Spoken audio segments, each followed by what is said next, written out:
Monsieur Pratt, Ça va? et toi? Très bien. Ouais, tranquille, tranquille. Je suis confiné comme toi. Ouais, ouais, c'est différent. Bah ouais, ça change de la saison à Lyon. Donc tu vois, là, je suis dans ma maison, à Rastin hier, Ouais, et on attend. Et toi, ça va avec les enfants? ouais, c'est pas bien, j'ai changé de métier, quoi. Professeur, éducateur sportif pour jouer avec les enfants, donc un peu différent, quoi. Un peu différent. C'est la différence d'âge entre toi et moi, c'est que moi, j'ai plus les enfants, donc je suis un peu plus tranquille. J'aime bien parce que tout le temps où je suis pas là pendant la saison, de passer beaucoup de temps avec eux, c'est vraiment différent, quoi. Avez-vous des idées de nouveaux joueurs pour la prochaine saison? Bon, je crois que ça va être un peu pour nous. Bah après, bah nous, c'est un peu plus difficile de se projeter avec ce qui se passe en ce moment, quoi. Mais c'est vrai qu'on avait déjà en recrutement, ça se commence un peu en avance, vers le mois de février, janvier. Donc c'est vrai qu'il y avait beaucoup de joueurs ciblés. Donc maintenant, ça a un peu ralenti à cause de ce qui se passe. Donc on verra un peu comment les tournures vont prendre. Que pensez-vous des effectifs de Bourges et de Basketland? Bah, comme tu as pu le voir, il y a pas mal d'équipes qui ont continué à faire leur recrutement dans cette période difficile. Et Bourges et Basketland ont sacrément recruté à tous les postes. Et comme chaque année, ça va être des équipes difficiles à jouer. Et ça sera, à mon avis, des équipes qui seront vraiment dans le haut de tableau. Ils auront tous les postes doublés. Ils auront des joueuses d'expérience, des jeunes joueuses. Donc ça va être un championnat qui va être encore élevé, comme depuis quelques années. C'est vraiment un championnat qui d'année en année est de plus en plus fort. Tiens, une question un peu pour nous deux, Guy. Le et la plus à droite de vos équipes pour Manon. Il y a deux joueuses qui sont très très à droite, mais pour moi, celle qui est numéro un à ce jour dans notre équipe, c'est Ingrid. Parce que sur peu de shoots qu'elle prend par match, elle est vraiment très très à droite. Donc Marine prend beaucoup plus de shoots, donc c'est vrai que c'est quand même plus difficile.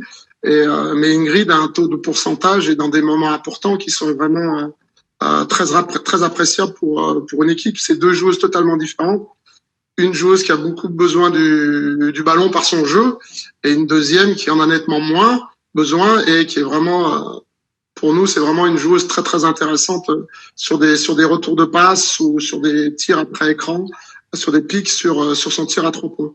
Alors que Marine, ça va être une joueuse qui va être à droite, aussi bien à 3 points qu'à 2 points. Elle a un secteur de jeu beaucoup plus large, une panoplie de tirs beaucoup plus large qu'Ingrid. Mais Ingrid est beaucoup plus à droite, à mon avis.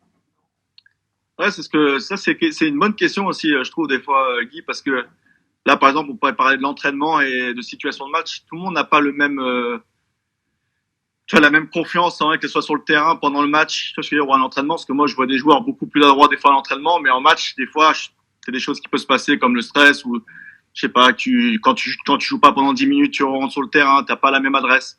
Alors qu'il y a des joueurs qui sont vraiment intéressants, à l'entraînement sur des séries, franchement, vraiment incroyables, quoi. Moi, celui-là que je vois le plus chez nous, c'est vraiment Théo Malédon. Bon, parce que Théo, bah, il dort à la salle, mais c'est vraiment un joueur très, très, très adroit. Des séries qui doit faire et les objectifs qu'il se met, il a vraiment une grosse adresse.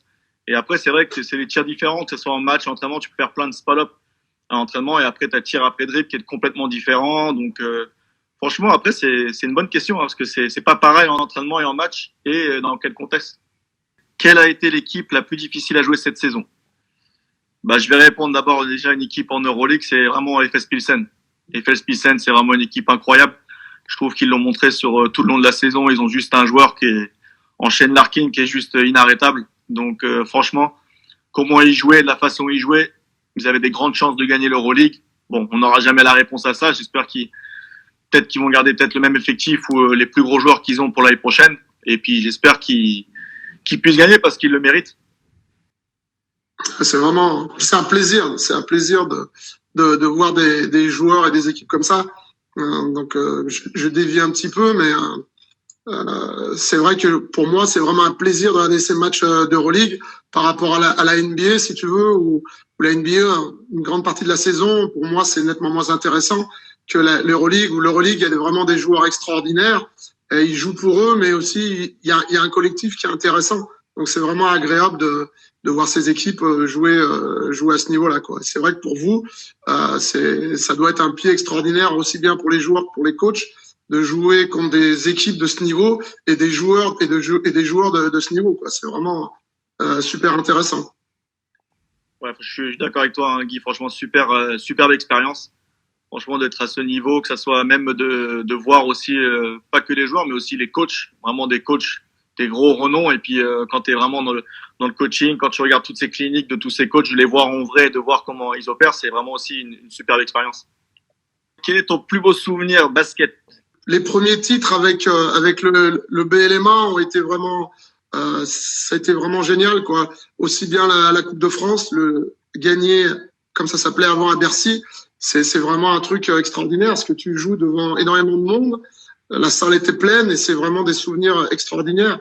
Après, bah, bien entendu, le premier titre avec Montpellier à Bourges, et puis bah, récemment en 2019 le titre avec LDLC Asvel féminin, c'est vraiment quelque chose d'extraordinaire. Gagner devant son public, c'est top. Tu l'as vécu aussi avec les garçons. C'est toujours difficile de dire quel titre est le plus important, parce que à chaque titre, il y a une émotion spéciale par rapport au lieu, par rapport à l'équipe, par rapport à plein de choses.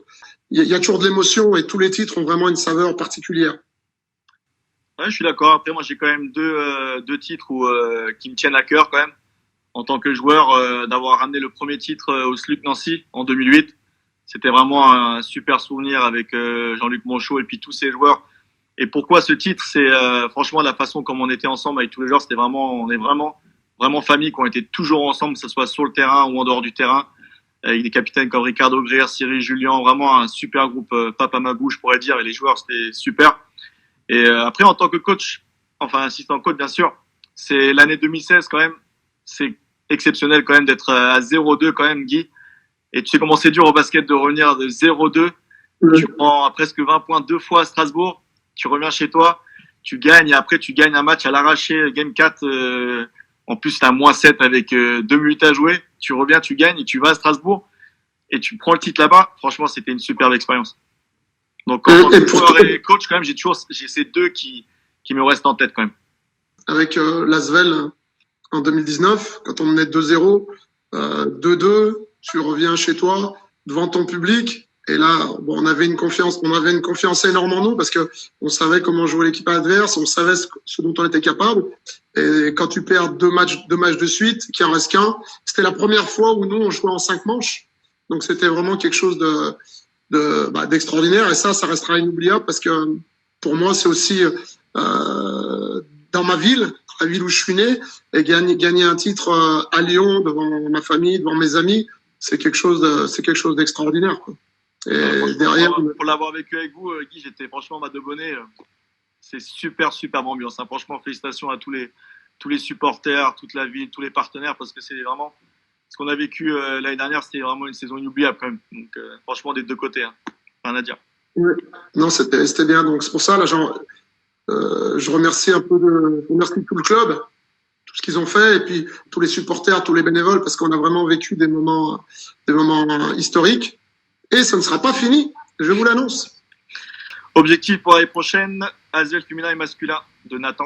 De toute façon, les objectifs, je crois, Guy, je crois que vous avez le coup de fil, toi et Valérie, quand tu viens à Asvel avec un président comme Tony qui a l'habitude de gagner. Les objectifs sont clairs et nets. Il faut gagner des titres. Donc lui, c'est sa philosophie, c'est ce qu'il aime. C'est pour ça qu'il s'y donne les moyens aussi, il met les budgets pour, il ramène les joueurs et les joueuses pour, je pense, pour qu'on atteigne ces objectifs. Oui, c'est clair. Les objectifs, quand tu es compétiteur, de toute manière, peu importe l'équipe dans laquelle tu évolues, quand tu es compétiteur, tu veux gagner le plus de matchs possible. Et donc, nous, on est venus avec Valé à DLC Asvel maintenant pour gagner le plus de titres. Donc, et à chaque fois que tu gagnes des titres, c'est comme pour tout, tu veux en gagner encore plus. Donc, on a gagné un titre, maintenant on veut en gagner un autre, on veut gagner la Coupe de France, on veut gagner l'Euroleague. Après, on sait très bien que tout le monde a ses objectifs. Même quand tu es une équipe avec un potentiel peut-être un peu moins élevé, tu rêves de gagner ces titres-là. Et c'est l'objectif de tout le monde dans n'importe quel sport, de peut tout gagner. Je prends un exemple qui n'a rien à voir avec le basket, mais Teddy Riner, il gagne sans arrêt et il veut toujours gagner. C'est ce qu'a fait Tony avant. Il a voulu gagner, il gagne toujours. Maintenant, il est propriétaire de club, il veut encore gagner. Et ça, quand tu es compétiteur ou compétitrice, c'est ce que tu as dans le sang. Et ça, on l'aura jusqu'à la fin de notre vie. Tout à fait d'accord avec toi. Tout à fait d'accord avec toi, Guy. Ça, c'est même une phrase préférée. Mon père, quand on était jeune, c'est de toute façon, si on pratique du sport, c'est pour gagner. C'est pas pour finir deuxième. C'est vraiment pour vraiment ramener le premier trophée. Donc ça, il nous l'a toujours dit. Et puis c'est ce qui fait de nous des gagnants, quoi. Quel a été votre parcours dans le coaching, diplôme, club, etc. Moi, j'ai commencé à l'Asvel, c'est en 2013, et j'ai fait ma formation aussi au sein du DES à la Fédération française de basketball pendant 2 ans. Donc après, j'ai eu le diplôme. Et depuis ce temps-là, moi, j'ai toujours été, mais tout mon coaching était tout ce qui est professionnel avec l'Asvel Basket. Après, j'avais commencé aussi quand j'ai fini ma carrière en 2011. J'ai décidé de partir aux États-Unis pour ouvrir mon business qui s'appelait TJP Basketball. Et c'est là où j'ai fait aussi des camps de basket. Je coachais aussi 2 équipes, garçons et filles, de l'âge de 12-13 ans, ce qu'on appelle AEU Team. Donc c'est vrai que ça me prenait beaucoup de temps entre les camps et de gérer tous ces gamins tous les jours. Et j'ai fait ça avant de venir à l'Asvel. De mon côté, j'ai passé mes diplômes. D'abord, à l'époque, c'était le brevet d'État premier degré, avec les anciens joueurs de haut niveau en reconversion, avec des anciens grands joueurs et d'anciennes grandes joueuses. Plus tard, j'ai passé le brevet d'État deuxième degré, ce qui permet d'entraîner au plus haut niveau français. J'ai commencé en National 2 garçons à Frontignan il y a quelques saisons, à côté de Montpellier. Après, j'ai continué à Autun, toujours chez les garçons en National 2. J'ai continué une demi-saison en NF3 à l'AS Villeurbanne, à l'époque. Et après, Valérie cherchait un assistant coach et pour s'occuper aussi du centre de formation à Mourinx, qui était en Ligue féminine à l'époque. Donc ça, c'était en 2006, il me semble, 2007. Et après, Valérie est partie au BLMA. Et je l'ai rejoint 1 an plus tard, où lui est resté 10 ans au BLMA, moi 9 ans, où on a gagné 2 titres de champion, 4 Coupes de France, un trophée des champions. Et du coup, après, Tony a contacté Valérie pour venir à l'Asvel.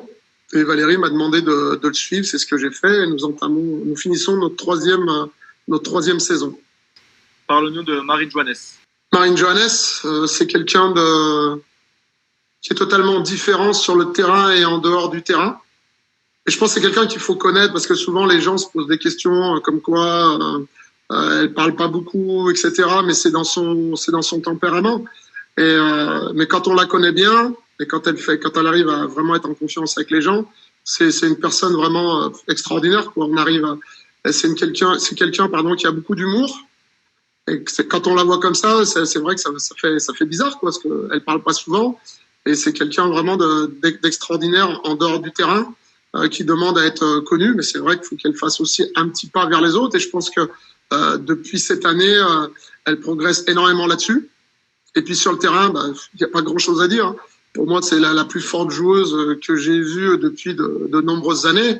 Et le seul petit bémol que je mettrais, désolé Marine, mais c'est qu'il faudrait qu'elle ait plus confiance en elle, parce qu'avec le talent qu'elle a, elle se pose beaucoup trop de questions. Et le fait d'aller en WNBA, je pense que ça va lui rendre un service énorme. Parce que comme disent les Américains, ils ont une confiance en eux extraordinaire. Et c'est pas de l'arrogance. Et nous, en France, on prend toujours ça pour de l'arrogance. Donc toi, tu es bien placé, TJ, pour le savoir, parce que tu as la double casquette. Et les Ricains, ils ont toujours cette force en eux de croire en eux. Mais c'est pas une arrogance, c'est la façon d'être. Et le fait d'être en WNBA, ça va l'aider énormément, Marine, et je pense qu'elle sera de plus en plus forte. Théo Malédon à Draft NBA 2020, quel est votre avis? C'est super pour Théo, parce que pour moi, c'est le plus gros bosseur que j'ai vu depuis que je suis à l'Asvel. Donc franchement, j'ai rarement vu ça chez un jeune. Donc franchement, c'est mérité. Il a eu sa chance. On lui a tendu sa chance l'année dernière. Il a prouvé qu'il peut jouer à ce niveau-là.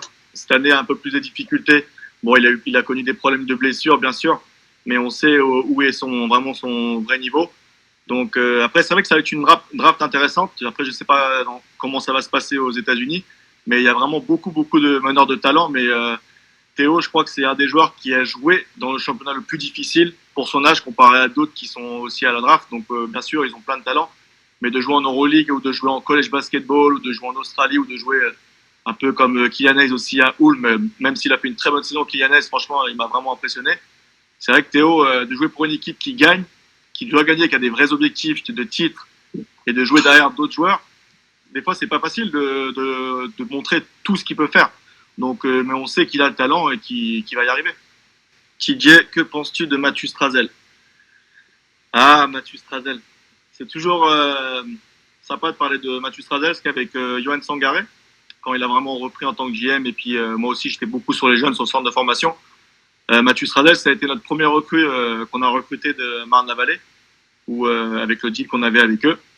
Et de le voir évoluer depuis qu'on l'a vu, j'avais regardé 2 ou 3 matchs de lui quand il était minime, et ce qui me surprend le plus, de ce qui, enfin, ce qui me choque, ce qui m'a choqué un peu, c'est qu'il était la confiance qu'il avait en lui, Guy, en étant jeune, c'est incroyable.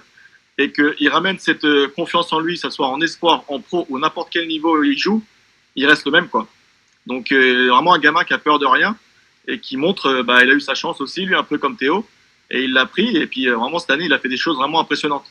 Donc je trouve que déjà pour nous, c'est quelqu'un qui va rester au club, j'espère, le plus longtemps possible, jusqu'à temps que, bien sûr, s'il y a d'autres écuries qui le veulent, d'autres grosses équipes, voir comment il continue à progresser.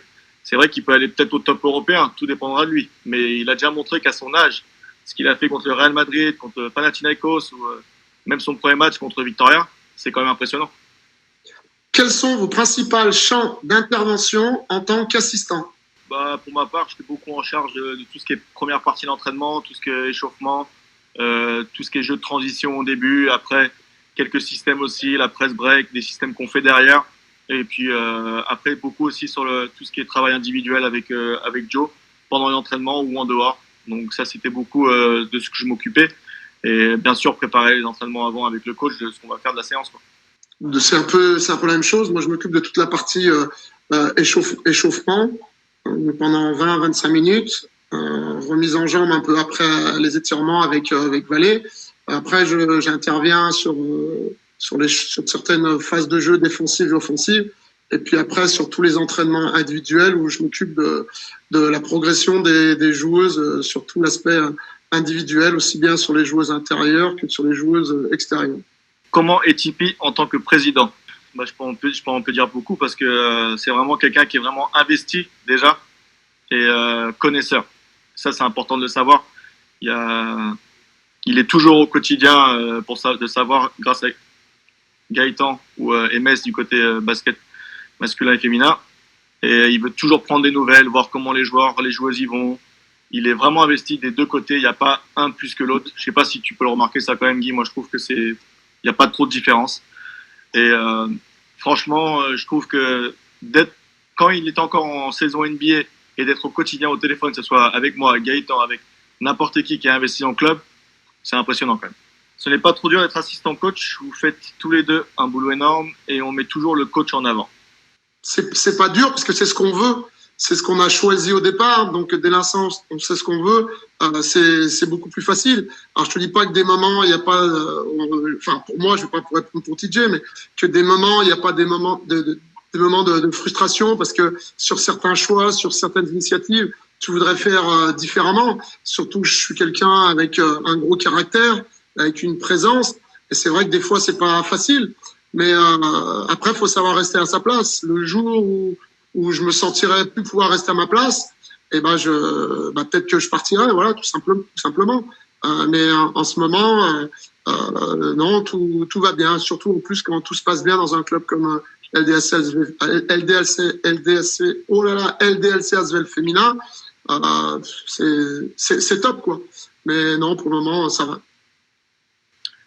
Oui, c'est clair. Hein, quand tu pars sur un projet, moi, je peux parler pour moi, j'ai toujours parti sur un projet d'être assistant pour un certain nombre d'années. Comme j'en ai discuté avec mon frère quand j'étais à San Antonio, on est parti sur un projet d'être assistant pendant 8 ou 10 ans. Il voulait vraiment que je prenne mon temps et vraiment de bien apprendre le métier.